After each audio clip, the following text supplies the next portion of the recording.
Olá, juntos mais uma vez, e eu quero lhe parabenizar porque você decidiu participar dessa segunda aula sobre este curso Apresentando a Bíblia, que tem por finalidade mostrar a você uma introdução básica de como surgiu este texto sagrado e como esse texto chegou até nós. Hoje é a segunda aula e hoje o que você deve esperar deste nosso encontro? Primeiro, hoje falaremos da estrutura da Bíblia. Como que a Bíblia está estruturada? Quais são as suas partes? O que dizem as suas partes? E num segundo momento, nós vamos falar sobre a linguagem. Em que língua este texto foi escrito? Como que isso aconteceu? E eu estou contente porque você está conosco mais uma vez. Começando pela estrutura da Bíblia, em linhas gerais, a Bíblia é dividida em duas partes. E conforme você pode observar na figura projetada agora, você vai ver que nós temos primeiro duas divisões maiores, o Antigo Testamento e o Novo Testamento. Lá embaixo você vai ver que o Antigo Testamento é formado por 39 livros, enquanto o Novo Testamento é formado de 27 livros. Este gráfico que você está vendo, você vai perceber que esta linha mais escura que eu quis mostrar para você como sendo a linha do tempo, ela é dividida. E você tem a divisão exatamente com o nascimento de Jesus Cristo. O nascimento de Jesus Cristo, ele não mudou só a história. Não é só a história que se divide em duas quando Jesus Cristo nasce, no marco zero da era cristã. Do marco zero para trás, do marco zero até 1500 anos antes de Cristo, parte do Antigo Testamento, ou a sua grande maioria, ou podemos assim dizer, foram escritos os primeiros 39 livros, que deu origem ao Antigo Testamento. A partir do marco zero, que determinado pelo nascimento de Jesus, nós temos esta setinha verde apontando para o outro lado e terminando no ano 100 depois de Cristo. Por quê? Porque conforme vimos na aula passada, o livro de Apocalipse, o último livro do cânon sagrado a ser escrito, foi escrito no primeiro século da era cristã, entre os anos 93 até o ano de 95. Repara outra coisa interessante. Quando nós pensamos em Antigo Testamento, nós estamos falando também da Antiga Aliança. Isso nós vamos aprender mais tarde. Eu tenho certeza disso porque você vai permanecer neste curso. Quando pensamos na Nova Aliança, e aliança essa formada a partir do derramamento do sangue de Jesus, nós pensamos já na dispensação da graça. E isto veremos no tempo oportuno. Antigo Testamento, ele também tem a sua subdivisão. O Antigo Testamento é dividido em algumas partes. A primeira parte do Antigo Testamento, ou seja, os 5 primeiros livros da Bíblia, é chamado de Pentateuco. E você pode conferir os nomes dos 5 primeiros livros da Bíblia nessa imagem que está aí à sua disposição. Depois do Pentateuco, que é, vamos pensar, a primeira divisão do Antigo Testamento, nós temos os livros históricos. Os livros históricos são aqueles livros que narram toda a história do povo de Israel. Estes livros históricos, eles são exatamente 12 livros. Depois dos livros históricos, ou seja, a segunda divisão do Antigo Testamento, nós temos os chamados livros poéticos. São os livros exclusivamente marcados por poesia. Os livros poéticos perfazem um total de 5 livros.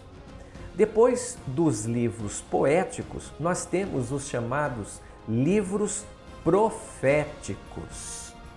E isso você pode conferir, cada um deles aí conforme disponibilizado. Os livros proféticos são 17 livros. Só que, para o seu conhecimento, dentro dos livros proféticos também há suas subdivisões. Os livros proféticos são classificados e subdivididos em profetas maiores e profetas menores. Quem são os profetas maiores? São 5 livros. E quem são os profetas menores? São 12 livros. 12 e 5, 17 livros proféticos. Por que? Penso que você está se perguntando por que profetas maiores e profetas menores. Não é que os profetas maiores eram, em termos de estatura, maiores que os profetas menores. Não tem nada a ver com a estatura das canetas que Deus usou.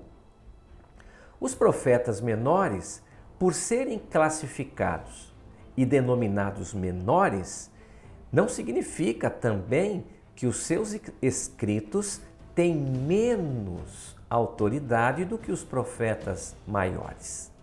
A pergunta que você deve estar se fazendo agora qual é? Então, qual que é a diferença? Por que maiores e menores?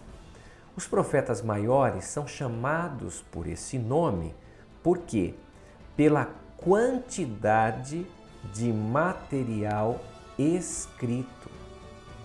Os profetas maiores escreveram uma quantidade muito maior de textos, tão inspirados quanto os textos dos profetas menores. Alguns dos profetas menores, para vocês terem uma ideia, Obadias, por exemplo, escreveu apenas uma página da Bíblia. A profecia de Obadias tem a ver com os descendentes de os descendentes de Esaú, que formaram a cidade de Edom. E ali nós temos lições preciosas. Mas o fato de Obadias ter escrito simplesmente uma página não significa que os seus escritos sejam inferiores aos escritos dos profetas maiores. Você entendeu? Então, pensando em divisões do Antigo Testamento, eu acabo de lhe apresentar. Somando todos estes livros e voltando à primeira imagem que eu apresentei a vocês, nós temos um total de 39 livros do Antigo Testamento. De repente, nasce Jesus e nós comemoramos o nascimento de Cristo todos os anos. Quem não gosta do Natal, né? Quem não gosta das festas natalinas? Que família que no Natal não senta para comer aquele peru, aquele peru assado? Bom, vamos parar de falar de gastronomia e de festas. Não chegou esse momento ainda. Apesar da Bíblia estar cheia de gastronomia e cheia de festas. Nasce Jesus, inaugura o Novo Testamento. O Novo Testamento, conforme você repara na imagem aí projetada, tem 27 livros que, ao mesmo tempo, existe entre esses 27 livros algumas divisões. E eu quero apresentar para você. A primeira divisão do Novo Testamento é chamado de Evangelhos. Os evangelhos são compostos por 4 livros. Depois dos evangelhos vem o livro histórico, o livro de Atos, que narra a trajetória da igreja nos seus primeiros passos no primeiro século da era cristã. Veja que contraste. No Antigo Testamento nós temos 12 livros históricos. No Novo Testamento é um só, mas que narra a história de uma das grandes instituições deixada por Cristo, chamada Igreja. Depois dos 4 evangelhos, depois do livro histórico de Atos, vem as chamadas cartas paulinas. São as cartas escritas pelo apóstolo Paulo ou pelo apóstolo São Paulo, como alguns costumam dizer por força da tradição. As cartas paulinas ou as paulinas contêm 13 cartas. Alguns atribuem 14 cartas em virtude do livro de Hebreus. Alguns acreditam que foi o apóstolo Paulo que escreveu o livro de Hebreus, mas há pouca possibilidade de Paulo ter escrito o livro de Hebreus. Primeiro, em virtude da gramática. A gramática aplicada no livro de Hebreus é completamente diferente da gramática aplicada nas 13 cartas que Paulo assina.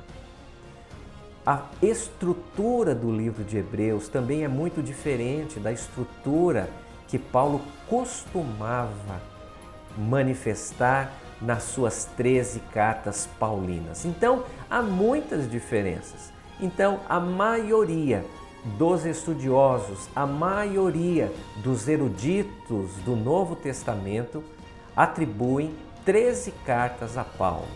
E a carta de Hebreus, juntamente com mais 7 cartas, formam a outra subdivisão, que são chamadas de cartas gerais.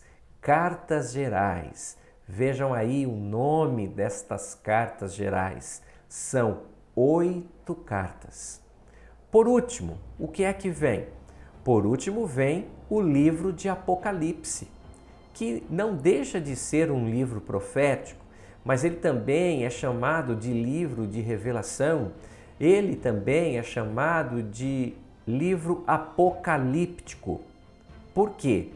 O livro de Apocalipse narra o fechamento da história humana e a inauguração da eternidade com Cristo. Uns num determinado lugar, outros em outro determinado lugar.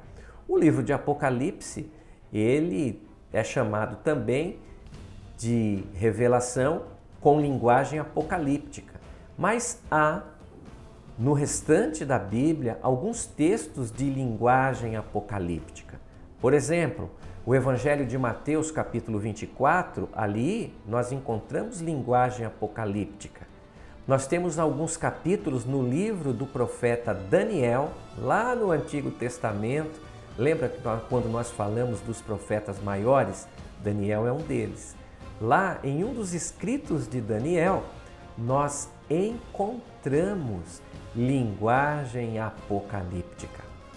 Então, fechando aí o Novo Testamento, ele é composto de 27 livros, divididos da maneira do qual eu orientei vocês. Agora eu quero que vocês prestem atenção nesta outra imagem. Nós poderíamos dizer que a Bíblia é esta estante linda e maravilhosa que você está vendo. Bíblia, o termo em si, vem da palavra biblion. A palavra biblion é do grego. Alguém vai dizer, lá vem falar de grego de novo. Não, mas é importante. Isto serve também para a tua cultura bíblica e a tua cultura geral. A palavra Bíblia vem do grego biblion, que quer dizer livro. Biblion, livro. Biblos, quer dizer livros. Então nós podemos dizer que a Bíblia, conforme a imagem que você está vendo aí, é uma grande biblioteca. A biblioteca de Deus, contendo 66 livros. Que coisa linda! O Senhor ter escrito 66 livros para que você e eu tenhamos uma vida tranquila. Quero falar um pouco sobre linguagem. A Bíblia foi escrita basicamente em hebraico e grego, mas ela também tem inúmeros textos numa língua chamada aramaico. O aramaico foi uma língua que o povo acabou falando depois do cativeiro babilônico. O hebraico foi, assim, de uma certa maneira, enfraquecido. Mas vamos começar do começo. Todo o Antigo Testamento foi escrito em hebraico e algumas inscrições em aramaico. Eu estou com a minha Bíblia aqui na mesa. E o primeiro texto que eu quero projetar é o texto de Neemias, capítulo 13, verso de número 24. Eu quero mostrar para você um pouquinho sobre o hebraico. A começar do texto, Neemias, capítulo 13, verso de número 24. O texto diz assim: E seus filhos falavam meio asdodita, e não podia falar judaico, senão segundo a língua de seu povo. O hebraico, ele era chamado também de língua judaico, ou fala judaico, ou fala dos hebreus. O hebraico na Bíblia também é tratado pela Bíblia como língua de Canaã, como fala judaico. O texto que eu estou te mostrando, está aí exposto para você na tela, mostra o Neemias citando o hebraico na Bíblia. Outro texto que vale a pena trazer para vocês é Isaías, capítulo 19, verso de número 18. Está aqui na minha Bíblia também. Isaías, capítulo 19, verso 18. Veja que interessante, mais uma vez, o idioma hebraico aparecendo. Naquele dia haverá 5 cidades na terra do Egito que falem a língua de Canaã e façam juramento ao Senhor dos Exércitos. Uma dessas se chamará Cidade de Destruição. A língua de Canaã, a fala judaico, faz menção ao texto hebraico do Antigo Testamento.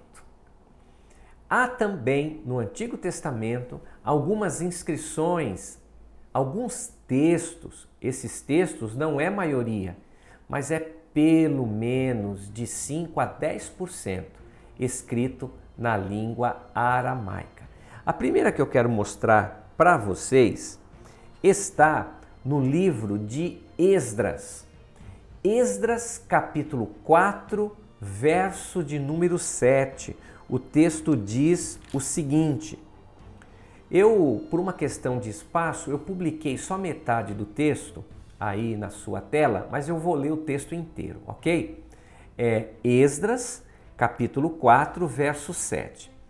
Também nos dias de Artaxerxes escreveram Bislão, Mitradate, Tabeel e os companheiros destes, a Artaxerxes, rei da Pérsia, e a carta foi escrita em caracteres aramaicos e traduzida na língua aramaica. Veja que parte do texto em Esdras, algumas transcrições foram escritas em aramaico. Lá no Antigo Testamento, no livro dos Gênesis, Gênesis capítulo 31, verso de número 47. Veja que interessante também levar em conta esse texto. Gênesis 31, 47. Eu vou ler aqui. Labão lhe chamou de Jegar-Salduta. Jegar-Salduta. E Jacó chamou-lhe Galeede. Nós temos aqui Labão, um grande latifundiário do Antigo Testamento, e temos aqui também Jacó, que de uma certa forma foi escravo de Labão. Isso daí você pode ver e verificar num outro momento. Os dois se sentaram aqui e estão conversando. De uma certa forma, um apelidou o outro. Labão usa o nome de Jegar-Saaduta para chamar Jacó.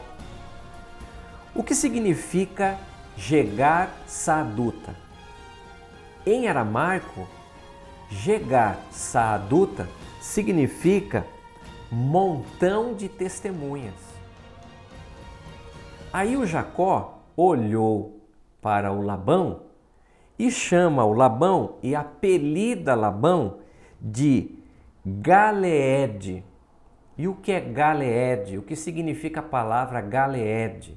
Galeede significa montão de testemunha na língua hebraica. Que coisa, né? Esses dois demonstram aqui um grande senso de um grande senso de humor, mas nós aprendemos que o hebraico predominantemente é a escrita do Antigo Testamento, mas temos alguns textos em aramaico. Ok, vamos avançar. Um outro texto também uma outra língua, nós estamos falando de linguagem, uma outra língua muito importante aqui na Bíblia é exatamente o grego. O Novo Testamento foi inteirinho escrito em grego, com algumas inserções em hebraico e outras inserções em aramaico. Mas predominantemente foi escrito em grego. Olha, vale a pena você prestar atenção nessa imagem que eu trago aí para vocês, só para vocês terem noção. Olha, todo esse verde que você está vendo nessa imagem diz respeito ao Império de Alexandre o Grande. Alexandre o Grande, esse personagem histórico que todo mundo aprende, inclusive na história, foi um grande homem, um grande general que surge no período intertestamentário. O que é o período intertestamentário? É o período entre Malaquias, que é o último livro do Antigo Testamento, e Mateus, que é o primeiro livro do Novo Testamento. Entre Malaquias até Mateus, houve um espaço de aproximadamente 400 anos sem profecia escrita. Houve profecia falada, houve a manifestação de Deus falando ao seu povo, mas não houve escrita inspirada. É nesse período, por exemplo, de 400 anos, que surge Alexandre o Grande e começa a tomar conta e a conquistar basicamente todo o mundo antigo. Algo muito interessante na vida de Alexandre o Grande, o que foi? Todo este perímetro verde que você está vendo aí nessa imagem foi o mundo que Alexandre o Grande conquistou. E como que ele conquistou este mundo antigo? Ele conquistou com muitas batalhas, mas ele também era muito inteligente. Ele levava a sua cultura para os povos conquistados. Por exemplo, os soldados feridos nas guerras, que desenvolveram grande desempenho nas guerras, ele aposentava, ele dava uma quantidade de terra nos lugares conquistados, ele sustentava esses soldados, desde que estes soldados eles contraíssem matrimônio com mulheres da terra e não com mulheres gregas. Assim, como fruto do enlace matrimonial dos soldados aposentados com as mulheres nativas, vamos pensar com as mulheres dos lugares conquistados, o bebê que nascesse, as crianças que nasciam, eles tinham cidadania grega. A partir desta estratégia sociológica, Alexandre o Grande deu muito peso ao seu império e, por conta disso, ele também impunha de uma forma muito leve, trazendo também benefícios, a sua língua e os seus costumes. Todos os povos conquistados aprendiam a falar grego por ordem de Alexandre o Grande e seus comandantes. O grego mais falado em toda esta área que você está vendo de verde era o grego koiné, porque havia o grego clássico, que era uma linguagem mais refinada, era uma linguagem falada pelo alto escalão grego e etc. Mas o grego koiné era um grego mais leve. Aliás, koiné quer dizer uma coisa comum, era um grego comum, era um grego popular. Veja como Deus usa a história para se revelar aos homens. O Novo Testamento, quando ele começa a surgir, quando o grego já era falado por todo o mundo. Está certo que quando Jesus nasce, o Império Romano é o império que está conduzindo as coisas, mas ainda se falava muito mais o grego do que o latim.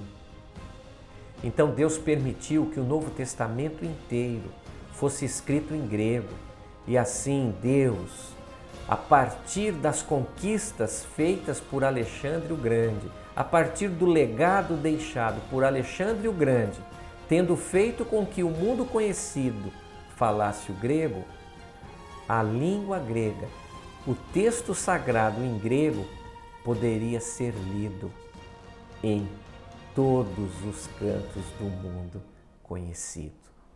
Deus é soberano em seus planos, Deus é soberano em seus projetos, Ele não perde tempo, Ele usa cada detalhe da história. Repara que coisa interessante. Quando Paulo escreve a Coríntios, quando Paulo escreve a igreja de Roma, ele não escreve em latim, ele escreve em grego. O livro aos Romanos é escrito em grego, não é escrito em latim. Obviamente, na Itália, em Roma se falava o latim, mas se falavam predominantemente o grego. Vale a pena lembrar disso.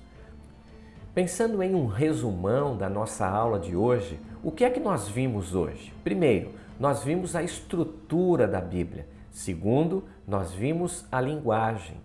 Em termos de estrutura, nós aprendemos que a Bíblia está completamente dividida. A Bíblia é um tipo de estante, mas uma estante vertical do qual você pode olhar e encontrar os livros nos seus lugares adequados. Vimos também um pouco sobre a linguagem. A Bíblia foi escrita em hebraico, algumas inserções em aramaico e foi escrita no grego.